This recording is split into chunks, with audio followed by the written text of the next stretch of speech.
name's Jo and I work with 5 totally blind children.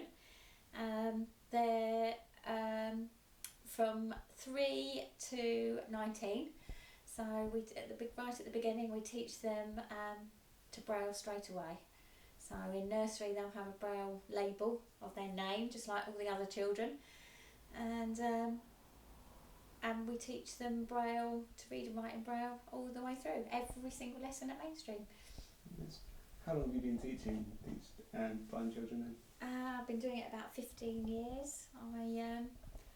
I learnt with a child already who was in mainstream school, and he wanted to Braille his own lessons, and it was the way of communicating with the teacher. So he Brailled a lesson, and I wrote it down for the teacher so that the teacher could read the Braille. And then when the teacher was feeding back, good piece of work, or 10 out of 10, or anything like that, obviously I would then Braille it so that the child can read it.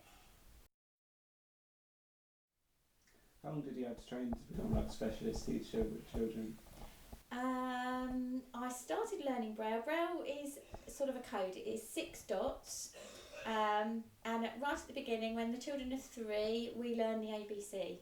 So as they learn A, we teach them on the Brailler how to do A, and then B, and then C, and we go through, and in reception in year 1 we follow exactly the ABC. So a child will learn to Braille the alphabet. After that, we learn words. So we've got and, of, we don't write it. And that's specifically for the reader.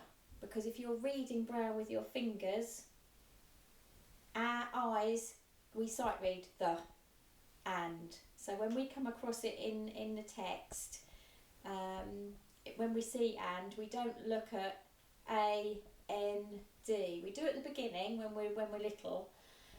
But our fingers, the fingers can't read like our eyes. So our fingers always have to read A, N, D.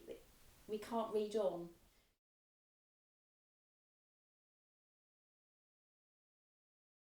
Okay, right, Israel, we're going to catch a ball. I'm going to guide you down here, and I'm going to turn you around. Okay, and then this is a ball with sound in it. Okay, I'm going to step back and see how difficult it is. Okay, you ready? Yep. Okay. Oh, well done, give it another go. Okay, I'm going to step back a bit. Right, ready? Whoop. Okay, I'm going to tell you when it's coming. You're right.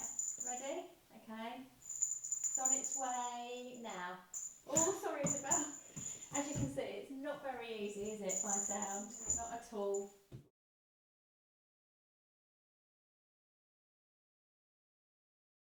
Is if a teacher was saying, I don't know, Kipper plants a seed, I would actually give the child Kipper.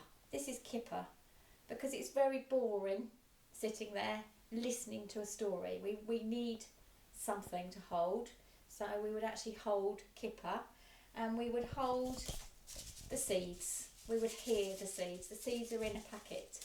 A blind child probably hasn't ever had any seeds, so we would need to feel them.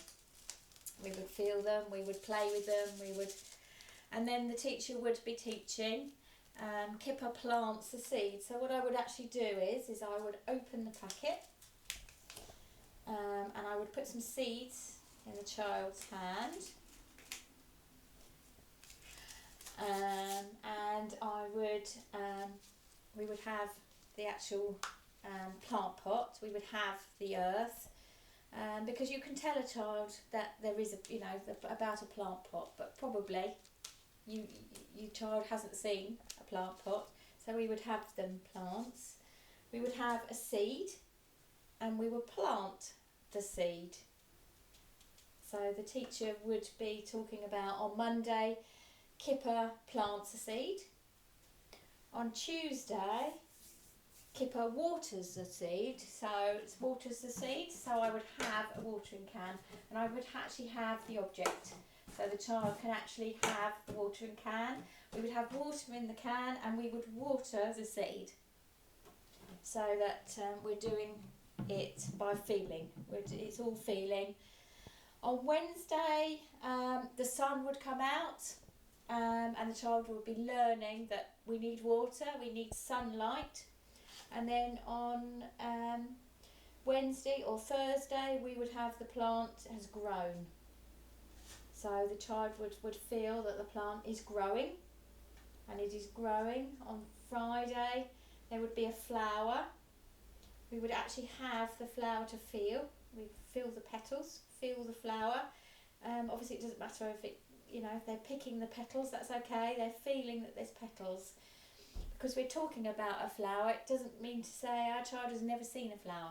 So our child might not have gone into the garden and explored the garden. So that's what we're going to do.